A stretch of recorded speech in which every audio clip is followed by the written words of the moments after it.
Ako si Blue. Gumising ako ngayon para magkalapate. Kaya tara, samahan niyo ako. Meron nga pala kaming karera ngayong araw. PU Duran ang race, 307 kilometers galing dito sa loob natin.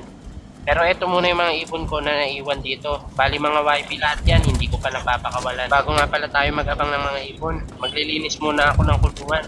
Bali huliin ko muna tong lahat para hindi magulo. Napakahirap talaga mag-video mag-isa kung saan mo nilalapag yung camera. ASMR kayo dyan, hindi unboxing pero pagkayod ng tae. Naglinis nga pala ako kasi magbibideo tayo ngayong araw. Baka mabash tayo eh. Hindi. Bali gawain ko na yan tuwing linggo. Bago mag-abang naglilinis ako. Grabe naman yung transition. Kanina walang mask, ngayong meron mask na. Pakitan tao talaga si Blue Pigeon. Yung mga hinuli kong YB mga pala kanina, kinulong ko sa single cage para mai-viewing ko na rin sila habang naglilinis ako. Bali ito nga pala yung pares ng blue bar ko na may putol yung pakpak na dalawa. Bali may isang itlog siya. Ang masama lang yan, baka ngayong linggo ilabas yung isa. Ito nga pala yung panahon ngayon, medyo maulap pero may araw. Hinanda ko na nga rin pala yung painuman nila. Bali may electrolytes na yan, nakasama. Tamang abang lang ako dito. Nakapayong na ako kasi medyo magtatanghali na. Mainit na rin, hindi ko na nga kaya. Init din yung dahilan kaya hindi ako nakakapag-video minsan. Bali kahit abangan na, hindi ko muna binalik yung mga YB. Para mamaya pag may dumating, hindi magkagulo dyan sa loob. Nagkakagulo kasi sila pag may dumadating tapos sinuhuli ko sa loob. Ito nga pala yung unang grupo na dumaan sa amin. Bali 8 piraso yan ng mga ibon. Good luck mga kalapatids. Medyo makapal nga yung ulap at medyo madilim din. Wag naman sana bumagsak ang ulat at ma-smash yung mga ibon. Bali may paturo-turo pa ako dyan sa video. Naghahanap lang ako ng dahilan kung hindi sila mag-clock. Sasabihin ko sa lubong kasi yung hangin. May isa na kalapatids. Si Checkered. Ayun. Ito siya kalapatids, si Checkered. Ayan.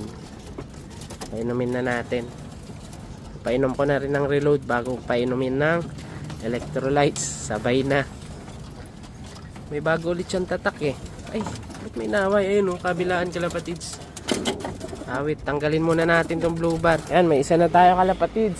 Si Checkered, yung nag-iisang kak natin dito sa nilalaro natin ng south. Ayan, tinanggal ko muna yung blue bar para hindi inaaway. Para makapagpahinga ng maayos. Hindi ma-stress lalo.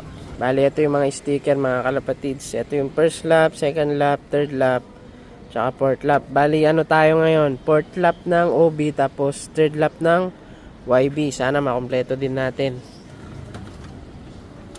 Ito, may isa mga kalapatids. Sana sa atin. O dadaan lang. Parang dadaan lang, mataas eh. Awit. Bali, nasa ano pa lang kalapatids, 40% to magpi 50% pa lang yung nagpapaklak. Nasa 900 na lang yung speedan. And siguro nasa 45% yung tansya ko na nag-clock na. Yan. Naglabas tayo ng isang inakay dahil inaaway dun. And mamara ko na yung blue bar natin, kalapatids. Yun, may isa pa tayong nakabalik mga kalapatids. Ayan oh. Muntik pa matanggal yung sticker. Bali, asawa siya nung nag-clock natin ng PU Duran. Ayun yung kak. Mag-asawa sila. Kasi yun nandito, wala na. Hindi nakabalik. Tsaka yung grisel natin. Tapos check natin yung droppings niya kagabi mga kalapatids. Yung umuwi natin ng PU Duran. Ayan. Bilog na bilog. Tuyo mga kalapatids. Ayan. Ayos. Recovered agad.